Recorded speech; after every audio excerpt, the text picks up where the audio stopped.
People are not 2/3 one thing and the remainder something else. Temperament, personality, or outlook don't divide quite like that. The bits don't separate clearly. You end up a funny homogeneous mixture. This is something that will become more common in the latter part of the century. People with mixed cultural backgrounds and mixed racial backgrounds. That's the way the world is going. Kazuo Ishiguro. I can't think of a better quote to describe my heritage and how I celebrate Lunar New Year, or more specifically, Tet.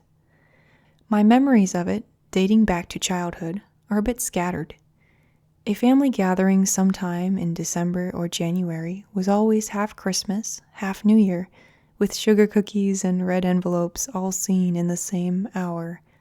My mom decorated a tree with yellow flowers to symbolize spring. And while I don't know my dad's first language, I know the taste of Ban Tet, a savory cake made from rice, mung beans, and pork, wrapped in banana leaves and so delicious fried. Until I learn how to cook the traditional recipes, I have been trying to find other ways to observe Lunar New Year in a small way. This week I started reading a collection of East Asian and Pacific short stories, since it's an area of literature where I've barely scratched the surface. More thoughts on that soon.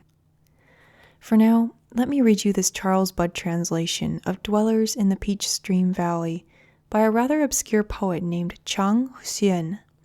You can find the text of the poem on Project Gutenberg. I'll link to it in the description.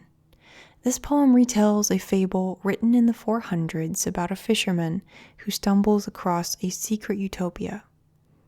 It reminds me a lot of The Dream of a Ridiculous Man, an 1870 short story by Dostoevsky. In any case, it's a lovely poem and a reminder that a great story transcends time and place, while each culture brings its own aspect to it. Dwellers in the Peach Stream Valley.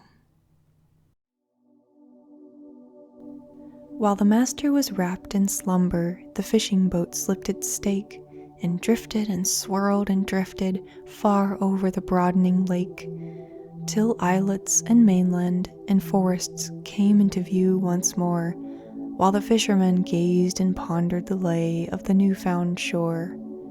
But ere long he espied an opening shown by the broken wave, and in venturous mood he steered his boat into a narrow cave where an azure mist obscured the scenes through channels long and low, as the current bore him gently into a world of long ago.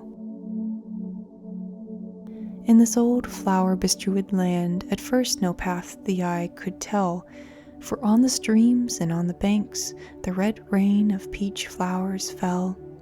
Yet from the purple-shadowed mountains which screen this favored land flowed forth the peach-fount river along its bed of silver sand.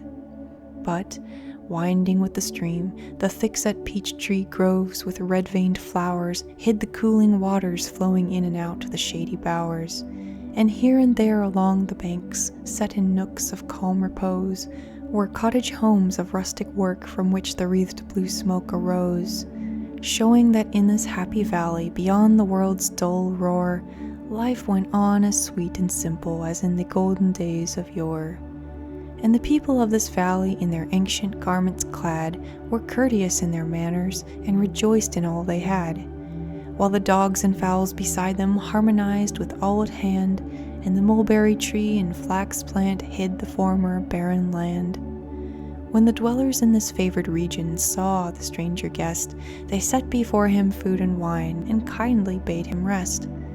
And when true courtesy allowed, they asked of the things and men in the world of sin and sorrow far beyond their quiet life's ken. And when the time to leave them came, and the stranger could not stay, they led him through the cavern's channels and saw him sail away. In afterlife, the fisherman often tried again but failed to find the opening to the valley through which he once had sailed. But when the sand of life through the glass its course had nearly run, he thought he saw the way lay to it beyond the westering sun.